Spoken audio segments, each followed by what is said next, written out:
The Philippines and Japan are expected to sign at least 5 business deals during the ASEAN-Japan commemorative summit. The Health Department logs an increase in COVID-19 infections but notes that cases of flu-like illnesses begin to slow down.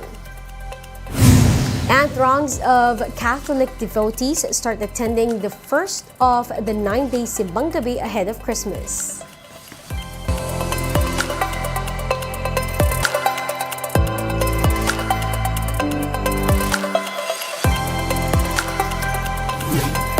Fast, focused, and fearless. Here's a roundup of stories we're watching now. I'm Riza Diaz.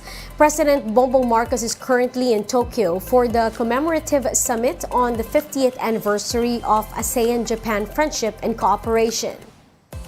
The president arrived at the Haneda International Airport at past 6 p.m.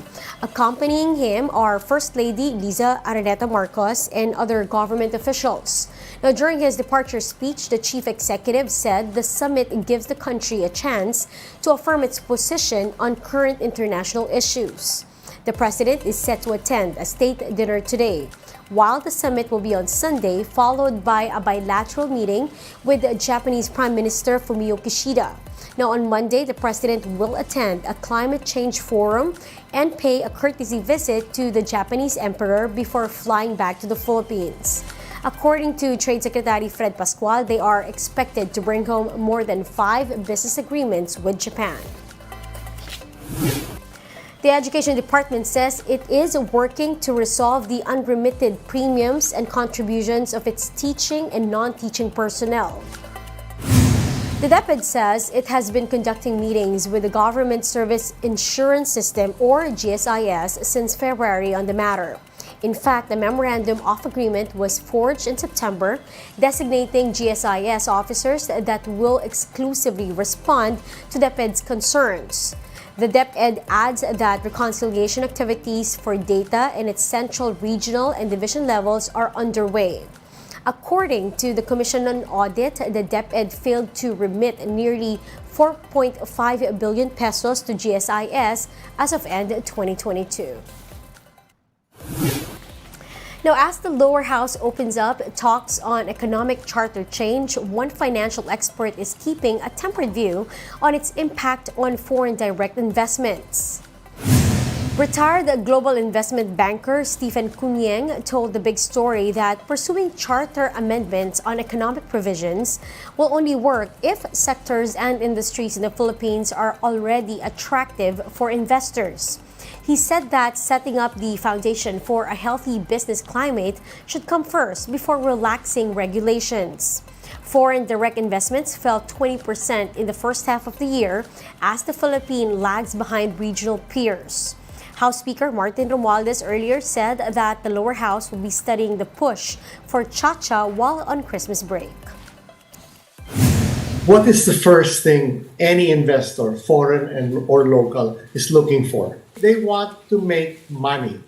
That's number one. So if the country or the sector is unattractive, or let's not be so mean, less profitable potentially than other countries, changing the law will not change that. Now, if it is attractive and you make it easier with regard to foreign ownership and ease of doing business, then yes, more will come in. We'll be back with more stories after the break. Keep it here on One News.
You're still watching One News Now. I'm Riza Diaz. The Health Department reports an uptick in the number of COVID-19 cases as the holidays near. According to the DOH, more than 1,800 new COVID-19 cases were recorded from December 5 to 11. This is equivalent to a daily average of about 260 cases and a 36% increase compared to that of the previous week. The agency says cases of respiratory illnesses are beginning to slow down, but warns that the number may again increase by January. With this, the agency is encouraging the public to observe minimum health standards during the holidays. Meanwhile, the medical city clarifies that it can still accommodate patients urgently in need of medical attention, including those with COVID-19. This came after a DOH official said that beds in 3 hospitals, including the medical city, are almost at full capacity. The 9-day Misa de Gallo officially started earlier today. At the Quiapo Church, some devotees already made it a point to attend anticipated Mass last night despite the downpour. Now, additional police personnel have also been deployed around the church to ensure safety and security during Simbang Gabi. The Archdiocese of Manila is urging the public to observe health protocols such as the voluntary wearing of face masks and practice of hand hygiene. Those experiencing symptoms are also advised to stay at home to prevent the spread of COVID-19 and other respiratory illnesses.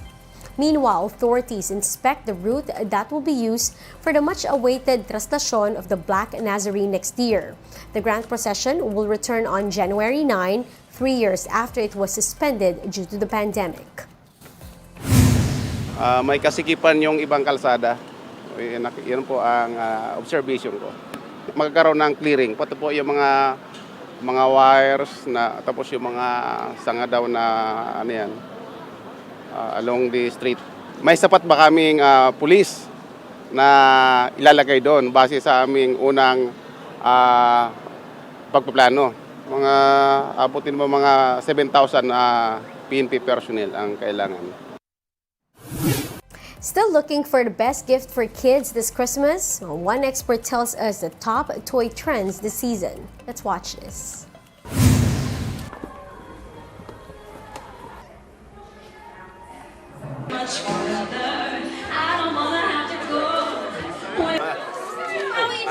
Sure, Teddy. Right, big smile. You're gonna mix it up? Okay. Alrighty.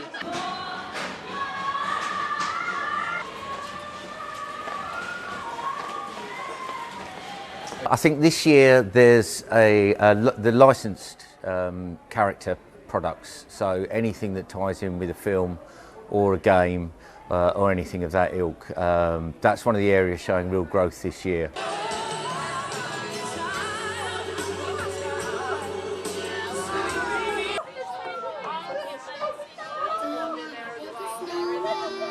Harry Potter is a very strong theme for us, and being a London store and a London attraction, we synergize really well with Harry Potter. It's always been big, and it just continues to grow, has a really popular fan base, both with children and with adults. Barbie Pop Reveal has been really popular. Obviously, Barbie's been a strong theme all year with a fantastic movie, and that's continued right on through Christmas.